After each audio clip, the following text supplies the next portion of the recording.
นะโมตัสสะภะคะวะโตอะระหะโตสัมมาสัมพุทธัสสะนะโมตัสสะภะคะวะโตอะระหะโตสัมมาสัมพุทธัสสะนะโมตัสสะภะคะวะโตอะระหะโตสัมมาสัมพุทธัสสะเนกขมะสังคโปสิติ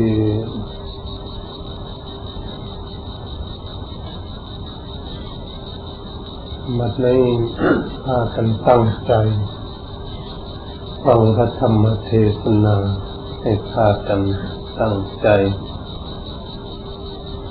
ฟังไปตามกระแสธรรมเพื่อจะได้นำไปคิดไปอ่านไปศึกษาไปหาหนทางเดินวิถีชีวิตของพวกเราธรรมเนกขมะสังคโปองค์สมเด็จพระสัมมาสัมพุทธเจ้าทรงสั่งสอนไว้ในองค์มรรคว่าสัมมาสังคโปความดำริชอบการที่ความดำริชอบนั้นจะดำริอะไรมีจุดมุ่งหมายอะไรจะได้สอนให้มีความดำริชอบความดำริชอบนั้นก็คือเป็นความเพียรชนิดหนึ่งที่จะทำให้บุคคลนั้นให้เกิดความร่มเย็นเป็นสุขหาทางพ้นทุกข์ปลดเปลื้องทุกข์ออกจากตนเสียสละออกจากความกังวลทั้งหลายเพื่อแสวงหาที่สงบสงัดเพื่อปฏิบัติฝึกหัดดัดแปลงแก้ไขทั้งกายวาจาใจของตนเพื่อจะให้สำเร็จผลคือความสุขเป็นที่พึ่งของตนนั่นเองธรรมเนกขมะสังคโปนั้นความดำริที่พวกเราท่านทั้งหลายน่าเป็นผู้มีศรัทธาความดำริออกจากเคหสถานบ้านช่องออกมาบวชเรียนเขียนอ่านมาศึกษาตามหลักพระพุทธศาสนาเราเป็นผู้มีความดำริในทางที่ชอบเพื่อจะออกจากความยุ่งเหยิงที่เป็นฆราวาสญาติโยมอยู่มีความยุ่งเหยิงมากมีความกังวลมากมีความวุ่นวายมากมีความไม่สงบมากมีความทุกข์มากมีความลำบากมากที่เขาเป็นฆราวาสญาติโยมกันอยู่เป็นลักษณะแสดงให้เห็นว่าความวุ่นวายความยุ่งยากความลำบากความทุกข์เกิดขึ้นแก่บุคคลทั้งหลายนั้นเป็นเครื่องหมายของบุคคลที่จะหาวิธีออกจากความทุกข์ความยุ่งเหยิงทั้งหลายเหล่านั้นเหมือนกับยศกุลบุตรที่จะออกจากเคหสถานบ้านช่องของตนนี่จะมีเครื่องบำรุงบำเรอก็ดีพร้อมไปหมดมีทั้งโภคาทรัพย์สมบัติมากมายก็ดีผู้ที่หาวิธีออกนั้นได้จะเสียสละละสิ่งความวุ่นวายทั้งหลายเหล่านั้นที่ตนเองได้ประสบการณ์ประสบพบเห็นทำให้เกิดความทุกข์เป็นสิ่งที่ไม่มีความสงบสุขจึงเรียกว่าที่นี่วุ่นวายที่นี่ขัดข้องที่นี่ไม่สงบที่นี่มีแต่ความทุกข์เป็นของความมาจากความวุ่นวายทั้งหลายพวกเราทั้งหลายเป็นนักปฏิบัติจะออกมาเนกขมะเขาเรียกว่ามาบวชมาแสวงหาหลีกทางนำลิออกจากความวุ่นวาย จากคนทุกคนเดือดร้อนทั้งหลายเหล่านั้นเหมือนได้สากุลบุตรพวกเรานั้นก็ควรที่จะพิจารณาเพื่อจะให้เข้าใจว่าความทุกข์ทั้งหลายเหล่านั้นเกิดขึ้นมาโดยเฉพาะตนเองเป็นผู้อยู่คุกคีเป็นตนเองเป็นผู้มั่วสุมอยู่คุกเข้าอยู่กับสิ่งทั้งหลายเหล่านั้นไม่พากันแสวงหาออกเหมือนเขาเป็นฆราวาสญาติโยมเรายุ่งเหยิงอยู่ในปัจจุบันนี้ก็ดีและอนาคตข้างหน้ามันก็จะยุ่งเหยิงไปด้วยไม่มีสิ้นสุดลงได้อดีตที่ผ่านมาก็เหมือนกันมันก็มีอยู่ทุกสมัยทั้งอดีตอนาคตทั้งปัจจุบันนี้ก็มีอยู่ความวุ่นวายความไม่สงบอยู่ทั่วโลกวันนี้วกเข้ามาหาพวกเราที่จิตใจยังไม่สงบเป็นสมาธิก็ยังมีความวุ่นวายอยู่มีความทุกข์อยู่เพราะจิตใจมีความวุ่นวายจิตใจไม่สงบ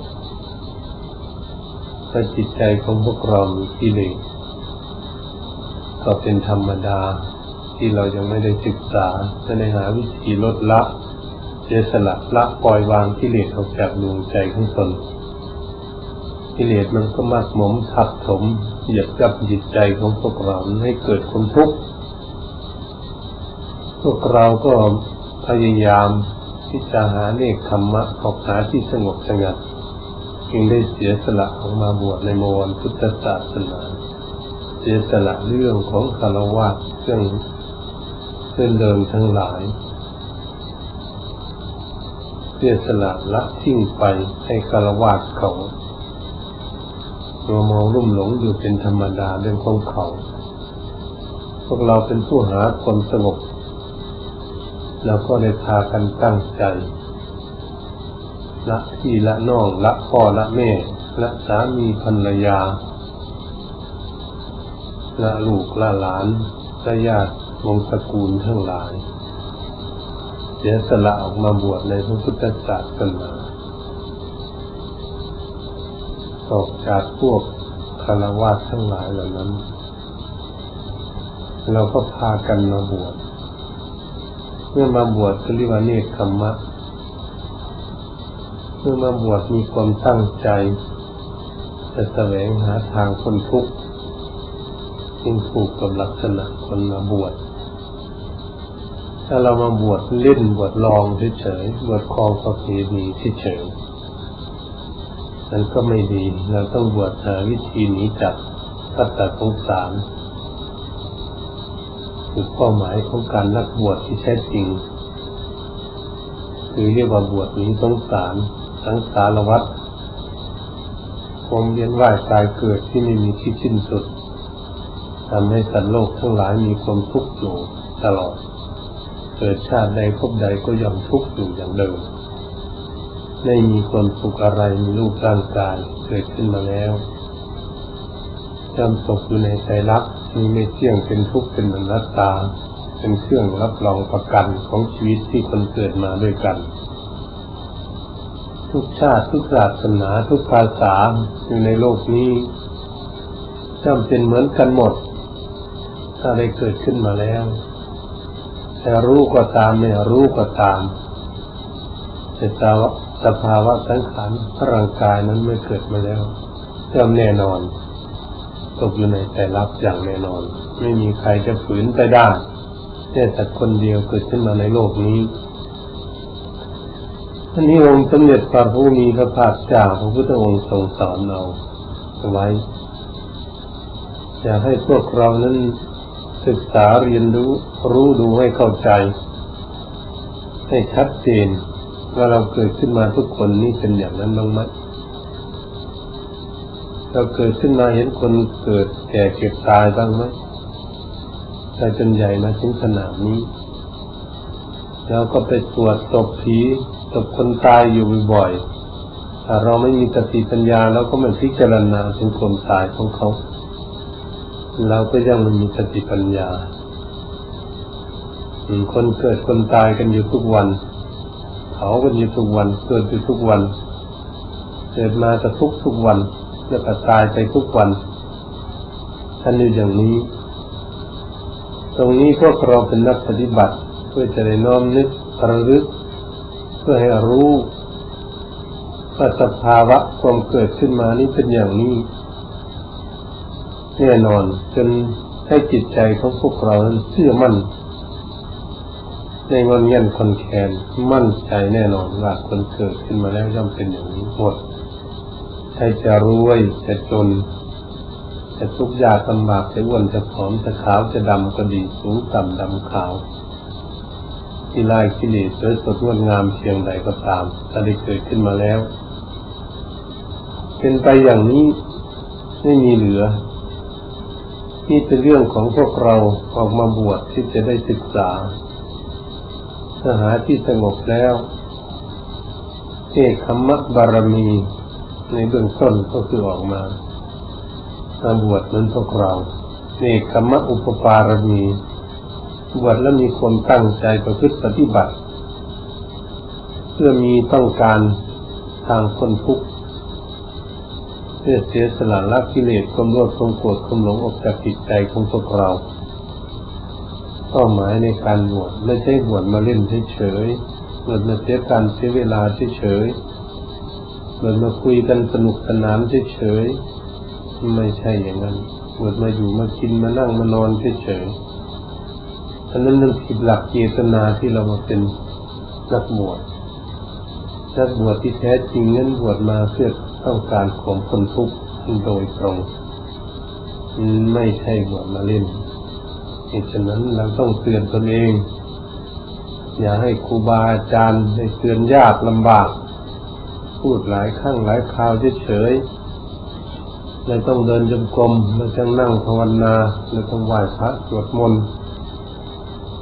และต้องแผ่เมตตา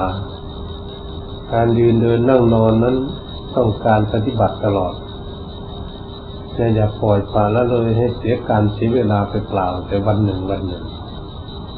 ต้องให้ในเดินจงกรมให้ในนั่งภาวนาให้ในไหว้พระสวดมนต์ให้ในลึกถึงความตายหรือตรวจตาดูชีวิตถ้าความเป็นอยู่ของสังขารร่างกายเขาจะอยู่ไปได้กี่วันกี่คืนกี่เดือนเราเกิดมาเราเพื่อให้เชื่อมั่นว่าเกิดเราต้องตายถ้าเราจะตายเราจะเอาอะไรเป็นที่พึ่งเราจะไปเล่นอยู่เฉยๆให้ตั้งจิตตั้งใจปฏิบัติเนี่ยเราไม่มีที่พึ่งไม่มีคุณงามความดีจิตใจของเราไม่มีความสงบเป็นสมาธิจิตใจของเรายังวุ่นวายอยู่มันก็จะเสียเปรียบมาบวชเฉยๆต้องพยายามที่จะฝึกฝนอบรมใจให้สงบให้ได้แล้วระหว่างเราบวชอยู่2 เดือน3 เดือนก็ดี4 เดือน5 เดือนก็ดีเป็นปีก็ตามแต่เราต้องพยายามที่จะทำให้จิตใจสงบให้ได้ด้วยการบังคับตนเองนั่งสมาธิวันหนึ่งเอาเวลาเท่าไหร่บ้างเดินจงกรมได้เวลาเท่าไหร่วันนี้เราได้อะไรเราเล่นเฉยๆเราได้เดินจงกรมไหมเราได้นั่งสมาธิไหมเราได้พิจารณาสังขารไหมเราได้อบรมจิตใจของตัวเองบ้างไหมต้องมองดูหากำไรอย่าให้มันขาดทุนในชีวิตเป็นผู้ปลุกตนเองให้ตื่นอยู่อย่าให้เป็นคนแต่ง่วงเหงาซบเซาถ้าท่านตั้งจิตตั้งใจอย่างนั้นเรียกว่าเนกขมะได้ออกมาบวชแค่คนบางมีความตั้งใจมีศรัทธาเต็มเปี่ยมเมื่อมีศรัทธาแล้วก็ต้องมีวิริยะมีความเพียรเอาตามสติกำลังของตนแต่ต้องฝืนหน่อยอย่าเอาตามกิเลสนั่งได้นิดๆหน่อยๆก็จะเลิกเดินหน่อยนิดหน่อยก็จะเลิกยืนเดินนั่งนอนทำสมาธิได้แต่การเดินของพวกเราฝนตกหรือมันถนนที่เดินไม่สะดวกเราก็เอาทั้งนั่งทั้งยืนท ดังนอนต้องปฏิบัติฝึกหัดอยู่ทุกเวลาเล่นจากนอนหลับจึงจะเป็นคนที่มีความเพียรที่แท้จริงในการปฏิบัติเพื่อต้องการพ้นทุกข์ถ้าเราเล่นอยู่เฉยถ้าทำให้เสียการเสียเวลาเฉยเราก็จะบวชมาเสียเปล่าประโยชน์เลยมันจะไม่ได้อะไรติดตัวไปทำให้ติดตัวไปคือจิตใจของพวกเราไปมีคุณงามความดีเป็นที่พึ่งของตนเองนี่เป็นเรื่องที่พวกเราจะพากันศึกษาและพิจารณาน้อมเข้ามาสู่ตนและตนเองได้อะไรเราออกมาบวชแล้วเราบวชมีความประสงค์จะพ้นทุกข์อยู่แล้วถ้าเราไม่ทำใครจะทำให้เราถ้าเราไม่แก้ไขไม่ปรับปรุงพัฒนาตนเองก็ใครจะทำให้เราไม่เดินโยกมใครจะเดินให้เราไม่นั่งสมาธิใครจะนั่งให้ยืนเดินนั่งนอนของเราไม่ปฏิบัติใครจะปฏิบัติให้ต้องเตือนตนเองอย่างนั้นต้องปฏิบัติด้วยตนเองลงมือปฏิบัติด้วยตนเองต้องมีฉันทะความพอใจมีวิริยะมีความเพียรมีจิตตะเอาใจฝักใฝ่เราบวชมาแล้วต้องมีจิตใจฝักใฝ่ว่าเราบวชมาเพื่อแสวงหาความสงบสุขเตือนตนเองบ่อยๆเราบวชมาเพื่อต้องการพ้นทุกข์นะไม่ใช่มาเล่นนะต้องเตือนตนเองอยู่บ่อยๆอย่างนั้นต้องการให้จิตใจสงบต้องการมีคุณธรรมอยู่ในจิตใจให้ใจมีธรรมะที่ความต้องการของพวกเรานี่เป็นนักบวชไม่ใช่บวชมาเล่นมีคนตั้งจิตตั้งใจด้วยกันท่านทุกองค์เราตามสติกำลังปัญญาของตนจะไปคิดไปโน้นจะคิดไปนี้จะคิดจะไปเที่ยวโน้นจะคิดไปเที่ยวนี้แต่ยานี้เราต้องมาปักหลักทำความเพียรโดยตรงไม่ต้องคิดถึงวัดไหนคิดบ้านใดเมืองใดที่ไหนไม่ต้องไปคิดกับมันอย่าไปยุ่งกับมันให้จะลบลาฆ่าฟันกันอยู่ที่ประเทศไหนตายเท่าไหร่ก็ช่างหัวมันเป็นเรื่องของเขาเราอย่าไปคิดยุ่งกับมันอย่าไปทำให้มันเสียการเสียเวลาอ่านหนังสือกับพยายามอ่านธรรมะธรรมโมอย่าไปอ่านแต่หนังสือพิมพ์เล่นเสียเวลาเปล่าประโยชน์เรื่องโลกมันอยู่แค่นั้นแหละ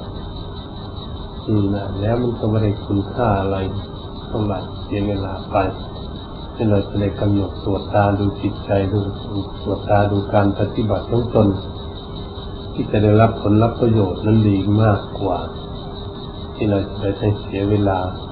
อย่าไปอ่านหนังสือการ์ตูนหนังสือนิทานนั่นนี่อย่าไปอ่านถ้าต้องอ่านธรรมะเพื่อใจน้อมธรรมะมาประพฤติปฏิบัติฝึกหัดดัดแปลงแก้ไขตนเองพัฒนาตนเองให้ทันสมัยให้มีเหตุมีผลเพื่อจะได้ที่พึ่งของตนที่จริงจะสมกับเรามาบวชถ้าเราฝึกฝนอบรมตนให้จิตใจสงบเป็นสมาธิเกิดมีปัญญาขึ้นรู้ว่าโอ้คนเราเกิดขึ้นมานี่มันทุกข์หมดอยู่ในโลกเลยอยู่ที่ไหนขอให้ได้เกิดขึ้นมาแล้วมันเป็นทุกข์หมดไม่ได้อยู่มีความสุขมันมีความทุกข์อย่างนี้มันพระพุทธเจ้าจึงอยากให้หา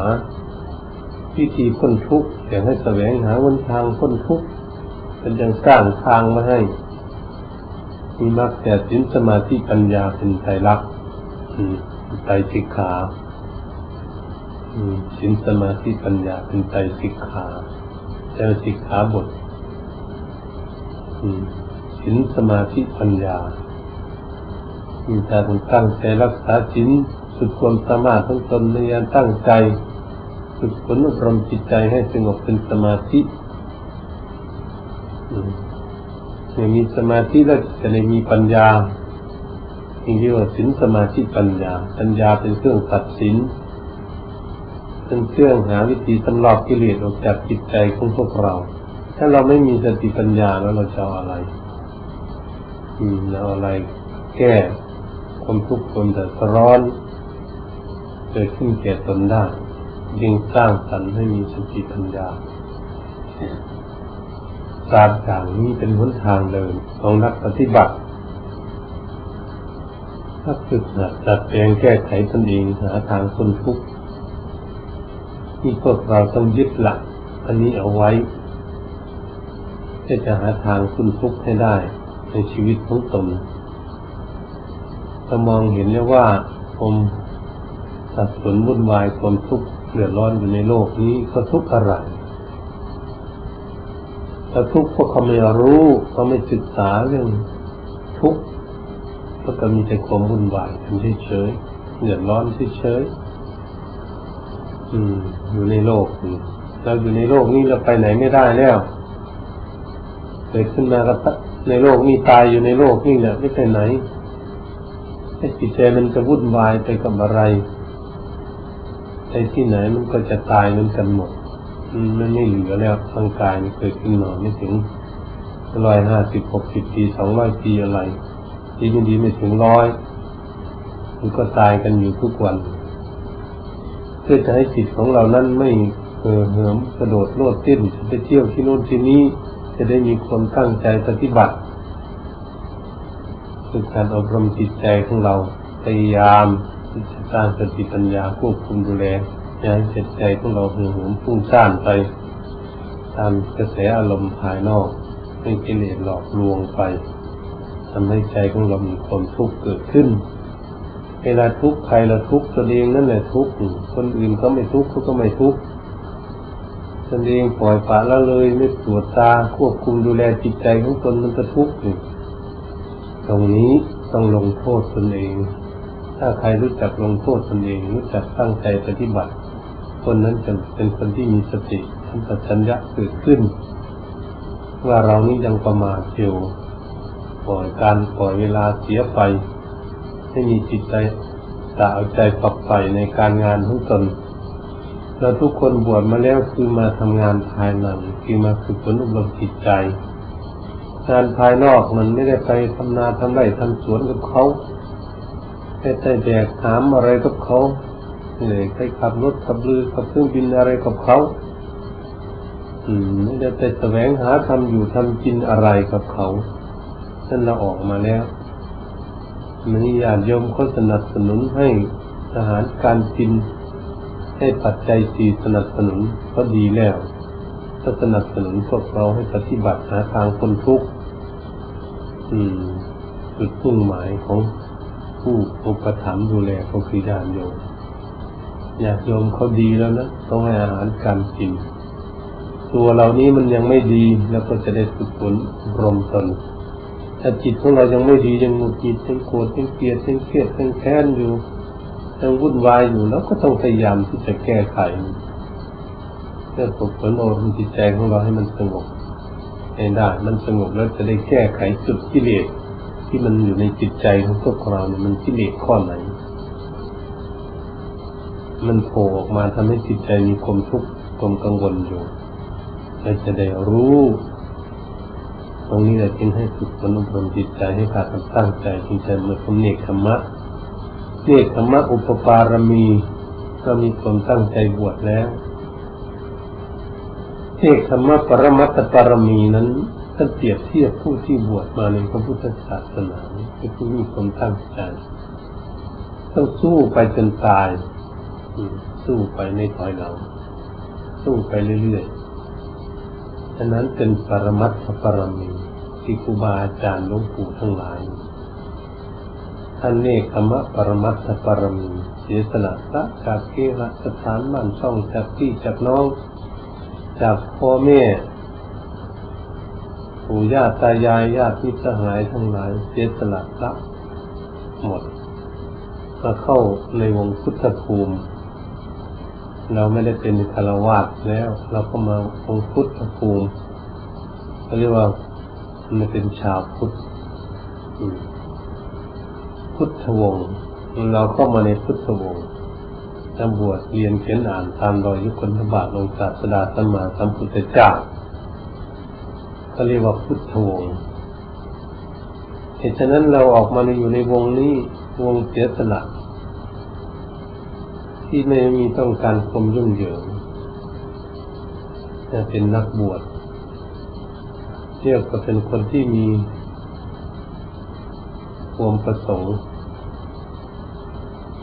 มีที่มีปัญญานิยมกันในที่สงบสงัด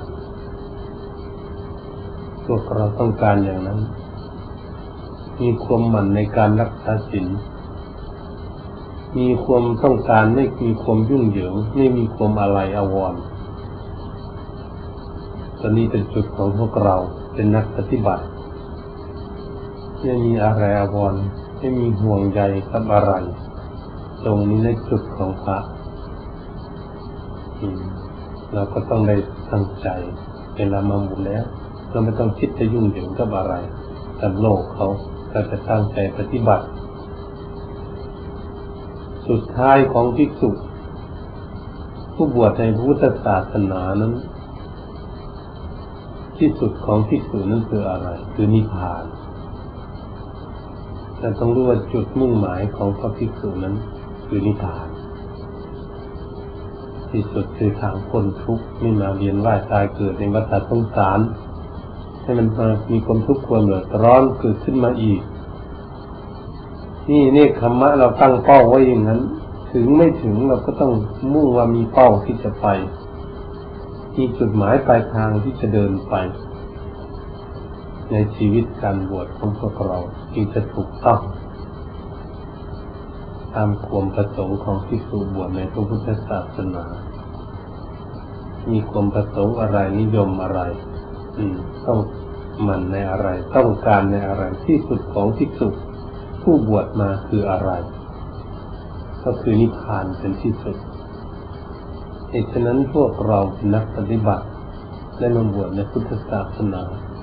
แม้จะถึงไม่ถึงแต่เราต้องเป็นผู้มีศรัทธาว่าอยากไปจุดนั้นเพราะที่สุดคือจุดนั้นที่พ้นจากกองทุกข์ทั้งปวงก็คือพ้นจากชาติชราพยาธิมรณะกันดารนั่นเองไม่มาเวียนว่ายในวัฏสงสารไม่มาเกิดอีกจึงจะพ้นทุกข์ที่แท้จริงตราบใดที่พวกเรายังไม่พ้นทุกข์เรามาเวียนว่ายตายเกิดในวัฏสงสารอยู่เราก็ต้องทุกข์อีกอยู่แน่นอนแต่ต้อง 100% 1,000% ให้เกิดขึ้นมาให้จิตใจของเราตื่นขึ้นมาดูเรื่องอย่างนี้ถ้ามันเป็นอย่างนี้บวชมาเพื่อหล่อเพื่อหลอมเพื่อซ่อมเพื่อสร้างเพื่อขัดเกลากิเลสเพื่อเสียสละความชั่วทั้งหลายออกจากตนเพื่อให้ตนเองบริสุทธิ์ในพระพุทธศาสนานี้พวกเราท่านทั้งหลายหัวใจพุทธศาสนาคือพยายามที่จะทำจิตใจของตนให้ผ่องแผ้วให้ขาวสะอาดให้บริสุทธิ์เป็นคำสอนของพระพุทธเจ้าทุกๆพระองค์ที่ท่านบำเพ็ญท่านปฏิบัติท่านจึงบริสุทธิ์พ้นทุกข์ไปแต่พระอริยสงสาวกทั้งหลายท่านกำจัดกิเลสให้หมดสิ้นจากดวงใจท่านก็ต้องพ้นทุกข์ไปเหมือนกันท่านก็เป็นคนเหมือนกันกับพวกเรานี่แหละมีแข้งมีขามีหูมีตามีรูปร่างกายมีขันธ์ห้าเหมือนกับพวกเรานี่แหละทำไมท่านจึงพ้นทุกข์ได้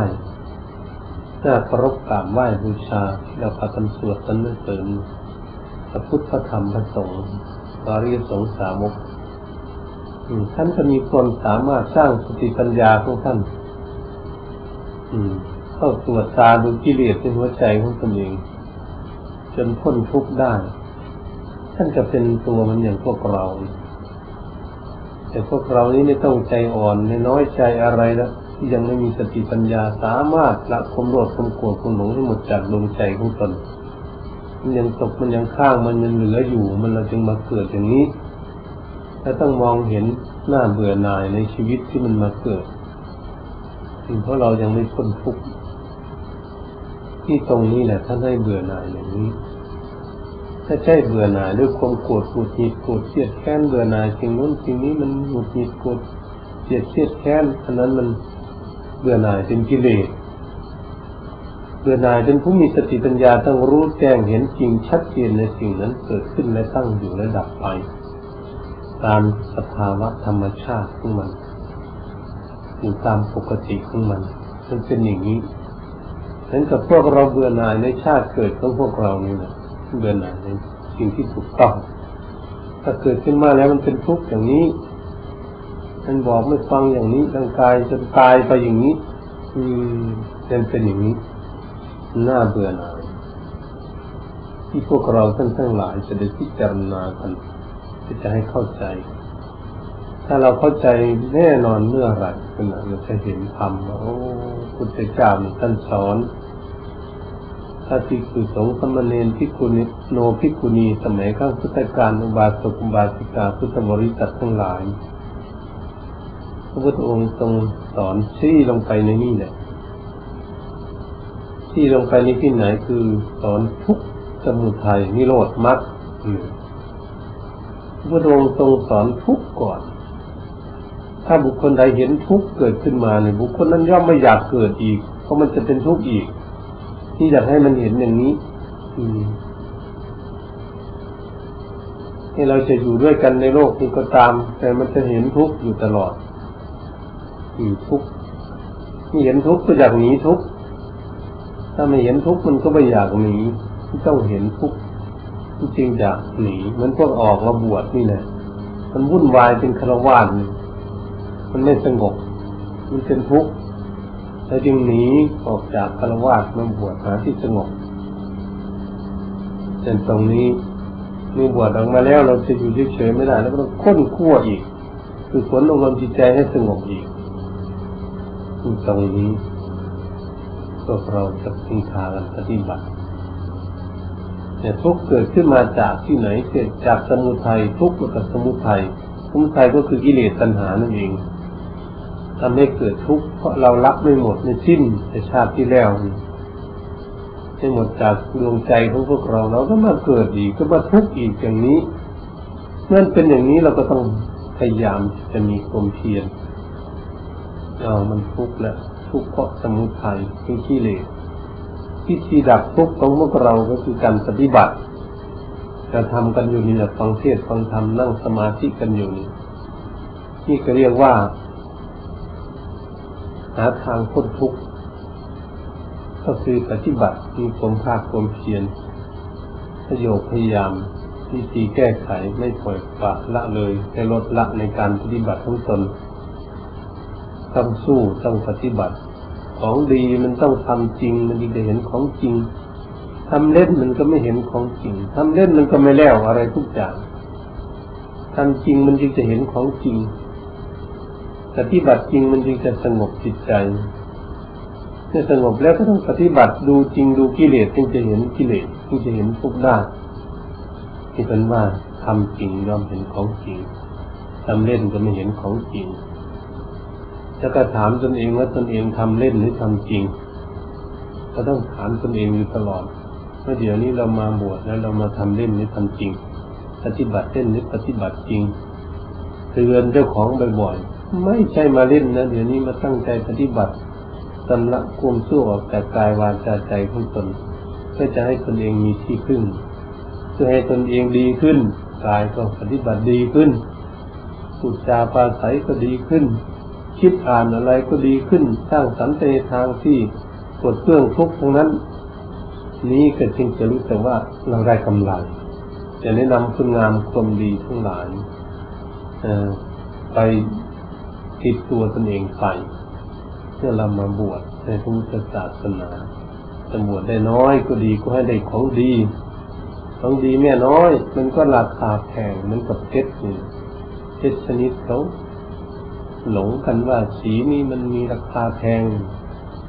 เหมือนเพชรมันก็มีราคาแพงเพราะ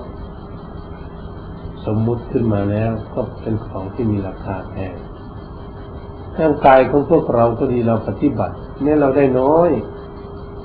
ฝึกฝนอบรมจิตใจของเราก็ดีแล้วก็ได้น้อยจะได้ของดีในของดีติดตัวไปบวชในพุทธศาสนานี่จะชำระความชั่วทั้งนั้นชำระความวุ่นวายทั้งนั้นชำระความสกปรกทั้งนั้นสกปรกกายสกปรกวาจาสกปรกจิตใจเพื่อชำระให้มันสะอาดทั้งนั้นเราก็จะได้เห็นว่าเราดีกว่าแต่ก่อนเราไม่ได้บวชไม่รู้เรื่องอะไรไม่รู้เรื่องว่าจุดหมายปลายทางการบวชนี่ไปยังไงมายังไงเมื่อเราได้มาบวชแล้วเราจะมาได้ปฏิบัติ พระสวดมนต์ก็ดีต่อสังฆกรรมลงปฏิโมกข์ก็ดีภิกษุสามเณรมีขันติอดทนแค่ไหนต่อร้อนต่อหนาวต่อลิ่นต่อยุงต่อสัตว์เสียดคานทั้งหลายต่อทุกขเวทนาหาคุณงามความดีมันเป็นอย่างนี้ที่ต้องมีคนลำบากของดีเพราะมันต้องทำยากแล้วแต่มันมีความสุขของดีจิตใจของเรายังไม่สงบมันยังไม่สุขพอมันสงบเป็นสมาธิเราจะเห็นชัดเจนในทีเดียวด้วยตนเองไม่ต้องถามใครว่าจิตใจสงบอยู่ในอารมณ์หนึ่งอารมณ์เดียวไม่มีนิวรณธรรมมายุ่งเหยิงจิตใจจะสงบนิ่งรู้อยู่ว่าจิตนิ่งอยู่กับตนไม่ไปไหนนะอยู่กับตนเราจะเห็นด้วยกันทุกท่านทุกคนเห็นเลยทีเดียวว่าโอ้จิตสงบนี่มีความสุขอย่างนี้เองครูบาอาจารย์จึงอยากให้ปฏิบัตินี่ตรงนี้เราต้องพยายามที่สุดให้ใจมันสงบให้ได้ถ้าจะได้มีสติปัญญานำความสงบนี้พิจารณาแล้วก็จะได้เห็นมีสติปัญญาแก้ไขกิเลสออกจากดวงใจของตนแก้ที่ใจขึ้นมาก่อนถ้าแก้ได้ที่ใจแล้วปากมันก็ต้องจะแก้ในตัวมันเองร่างกายมันก็จะแก้ในตัวมันเองก็ไปแก้ที่จิตใจกิเลสความโลภโลภะมันอยู่ที่จิตใจความโกรธก็อยู่ที่จิตใจความหลงก็ใจหลงถ้าอยู่ที่นั่นเป็นใจคุมที่นั่นเพื่อให้จิตใจของเราฉลาดขึ้นมันรับทุกข์มาแล้วจิตใจเนี่ยรับทุกข์มามากๆแล้วห่างมาแล้วเราพัดมาตั้งแต่เกิดมามันยอมมั้ยจิตใจมันยอมรับสารภาพเป็นทุกข์มั้ยที่เกิดขึ้นมาอย่างนี้มันเป็นทุกข์อย่างนี้แล้วฉะนั้นก็ขอให้ทุกท่านพากันตั้งใจพยายามใช้สติปัญญาควบคุมดูแลจิตใจให้มีความเพียรยืนเดินนั่งนอนถ้าเป็นเดินโยกมนั่งสมาธิติดเล่นค้นคว้ยนั่งอยู่เฉยๆก็ดูจิตใจไปค้นลมจิตใจยืนหรือก็ดีไปวินบาตก็ดีไปก็ภาวนาไปครับก็ภาวนามาพัดกวดวัดกวดวาอะไรก็ต้องภาวนาใช้สติปัญญาดูจิตใจเจ้าของอยู่ถ้าเรียกคนมีความเพียรอยู่เนืองนิดทุกอริยบทเป็นสิ่งที่ดีที่สุดเหตุฉะนั้นเราจึงต้องการความสงบในวัดของเราไม่ได้เสียงร้องเสียงดังเสียงคุยกันดังกบเกลื่อนอะไรก็คือความสงบชอบความสงบทุกคนถ้าชอบความสงบเมื่อจิตใจสงบมันก็ยิ่งสุขนี่เราชอบทุกคนอย่างนั้นก็เรียกว่าเราพร้อมเพรียงกันทำสถานที่ให้สงบสิ่งแวดล้อมก็มาทำจิตใจให้สงบตามเข้ามาเราอยู่สงบมันก็เลยมีความสุขเกิดขึ้นถ้าจิตใจของเราสงบมันยิ่งมีความสุขมากกว่าที่สถานที่สงบอีกด้วยนี่ตรงนี้เราพยายามค้นคว้าสร้างสมุลมปฏิบัติให้จิตใจของพวกเรานั้นให้มันสงบเป็นสมาธิจะนั่งนอนใจอย่าไปเล่นให้เสียการเสียเวลาพยายามปฏิบัติเองค้นคว้าเข้าไปปฏิบัติเข้าไปเรื่อยๆเตือนตนเองเรามาปฏิบัติคุณงามความดีนะเดี๋ยวนี้มาสร้างอบรมคุณงามความดีนะเรามารับบาปความชั่วนะมาบำเพ็ญคุณงามความดีนะต้องเตือนเจ้าของอยู่บ่อยๆอย่ามัวแต่หลับแต่นอนมากนักปฏิบัติไม่ต้องนอนมากนอนวันหนึ่ง3 ชั่วโมงนี่มากอยู่แล้วพออยู่แล้วนอกนั้นกับทำความเพียรของตนเพื่อให้เกิดผลเกิดประโยชน์เกิดขึ้นแก่ตนผลก็จะได้รับความสุขเกิดขึ้นแก่ตนนี่แหละการเนกธรรมะที่เราออกมาบวชเขาเรียกว่าเนกธรรมะสังกัปโปความดำริชอบว่าสัมมาสังกัปโปความดำริชอบนั่นนี่ธรรมะสังกัปโปเราออกมานั่นน่ะเราดำริออกมาจากความวุ่นวายมันทางที่ชอบปัพยายาสังกัปโปก็คือเราไม่คิดพยาบาทอาฆาตจองเวรใครอวิหิงสาสังกัปโปไม่คิดจะเบียดเบียนใครจะทำให้คนอื่นเดือดร้อนและสัตว์เดือดร้อน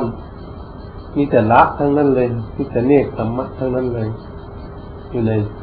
สัมมาสังกัปโปอันนี้แต่ความดำริออกจากความพยาบาทอาฆาตจองเวรเบียดเบียนกันดำริออกนี้ไม่อยากให้มันเกิดขึ้นมีในจิตใจของพวกเรา ตรงนี้จึงจุดหมายปลายทางการบวชในพระพุทธศาสนาของพวกเราให้พากันตั้งจิตตั้งใจเราเนกธรรมะแล้วออกมาแล้วก็มาคนตั้งใจเราจึงจะได้รับคุณงามความดีตามความประสงค์ความปรารถนาของพวกเราอยากมาบวชในพระพุทธศาสนาพระพุทธศาสนาคำสอนขององค์สมเด็จพระสัมมาสัมพุทธเจ้าพระพุทธองค์ทรงตรัสไว้ดีแล้วเต็มเปี่ยมสมบูรณ์ที่สุดทุกคนในปฏิบัติได้พ้นทุกข์แน่นอนไม่ต้องสงสัยในคำสอนของพระพุทธเจ้าให้เชื่อมั่นอย่างนี้และจึงพากันพยายามตั้งใจแต่นี้ต่อไปก็ขอให้ทุกท่านมีสติสัมปชัญญะควบคุมดูแลจิตใจของตนเองให้อยู่กับตัวอย่าให้ไปไหนให้มันสงบอยู่นี่อย่าไปคิดกับเรื่องอะไรลองดูสิมันนิ่งอยู่กับตนกับตัวอย่าไปคิดกับใครทั้งนั้นในโลกนี้เรื่องอะไรทั้งนั้นให้มันสงบอยู่กับตัว